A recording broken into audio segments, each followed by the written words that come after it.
మధ్యలో మన న్యూస్ వీడియోలో మా అభిమానులు ఉన్నారు, వాళ్ళని చూసుకొని ఉన్నారు. ఇదేంటి ఇట్లా అయిపోయింది అని చెప్పి అనుకున్న సమయంలో పర్లేదు సార్ మీరు బయలుదేరండి అన్నాను. అలా దారిలో వస్తున్నప్పుడు వర్షం మెల్లిగా తగ్గింది. ఇక్కడ వచ్చినప్పుడు ఇంత బ్రహ్మాండంగా మన మీటింగ్ జరిగింది, ఇంత బ్రహ్మాండంగా ఈ సభ జరిగింది, ఇంత బ్రహ్మాండంగా మన ఓపెనింగ్ చేసి అంటే దేవుడు ఉన్నారు. ఆయన అన్నట్టు మంచి మనిషికి ఎప్పుడు మంచి జరుగుతాయి. మనం మంచి ఉద్దేశంతో చేస్తున్నాం, ఈ విగ్రహ ఆవిష్కారం మంచి ఉద్దేశంతో చేస్తున్నాం, దీంట్లో ఏమీ రాజకీయం లేదు. కాబట్టి ఆ దేవుడికి నమస్కరిస్తూ మరి ఇక్కడ ఉన్న ఈ దేవుళ్ళు మీ అందరికీ, ఎందుకంటే ఇన్ని సంవత్సరాల నుంచి ఆ సినిమాలు చూశారు, నన్ను ఆదరించారు. వెంకటేశ్వర స్వామిగా అన్నమయ్యలో, రామదాసులో రాముడుగా, సత్యనారాయణ స్వామిలో అన్ని వేషాలు చేశారు.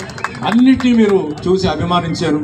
మీ అభిమాన ఆశీర్వాదం ఎప్పుడు ఉండాలి, మనందరూ కలిసి ఉండాలి. బీసీ, ఎస్టీ, మైనారిటీస్ మనందరూ కలిసి ఉండాలి. ఒకరొకరికి మన సాయం ఎప్పుడు ఉండాలి.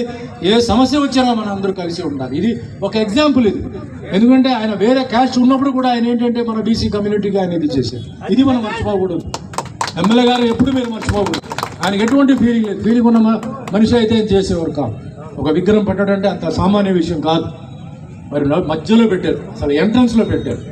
అసలు ఈ ఊరికే ఒక ఇంత అందం వచ్చింది ఆ స్టాచ్యూ వచ్చిన తర్వాత. కాబట్టి మనం ఎప్పుడు మీ సపోర్ట్ ఎప్పుడు ఎమ్మెల్యే గారికి ఉండాలి, నా సపోర్ట్ ఎప్పుడు ఉంటుంది.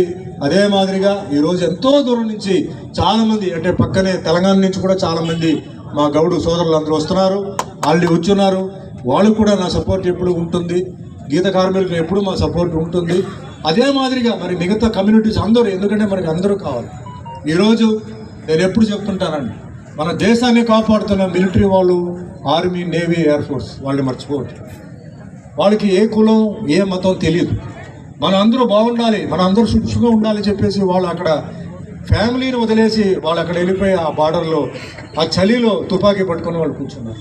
అక్కడ వెళ్తే తెలుస్తుంది నిజమైన హీరోలు వాళ్ళే, మేము కాదు, ఆ హీరోలు.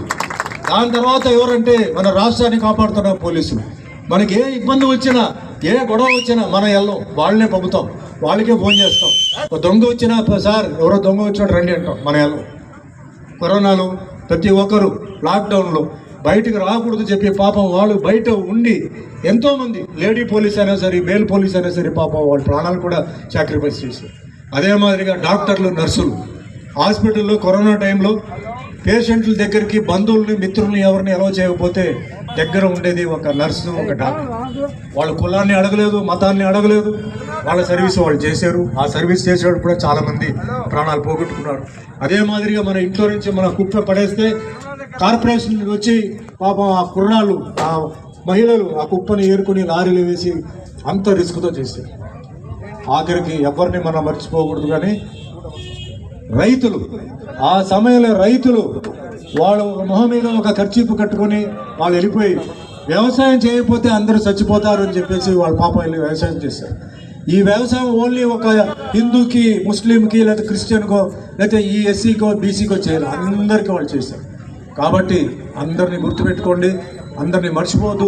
వీళ్ళందరూ వచ్చినప్పుడు వాళ్ళకి మీరు చేయాల్సింది ఓన్లీ ఒక నమస్కారం పెట్టండి, ఒక సెల్యూట్ కొట్టండి. వాళ్ళ డ్యూటీ వాళ్ళు చేస్తారు, వాళ్ళు చెయ్యాలి. ఎందుకంటే వాళ్ళు చేసే పని మనం చేయలేం, మనం చేసే పని వాళ్ళు చేయవచ్చు, వాళ్ళు చేసే పని మనం చేయలేము. కాబట్టి వాళ్ళు ఉండాలి, కాబట్టి అదే వృత్తిలో వాళ్ళు ఉండాలి. కాబట్టి అలాంటి వాళ్ళకి మనం ఆశీర్వాదం ఉండాలి. వాళ్ళ వీలైతే సాయం చేయాలి. ఏమీ లేకపోయినా కనీసం అభిమానంతో నమస్కారం పెట్టాలి. ఇంతటితో నేను నా మాటలని ముగిస్తున్నాను. నాకు అవకాశం ఇచ్చినందుకు మీ అందరికీ పేరు పేరు ధన్యవాదాలు చెప్తూ వన్స్ అగైన్ జై బీసీ, జై సర్వే సర్దార్ పాపన్నకి, జై హింద్.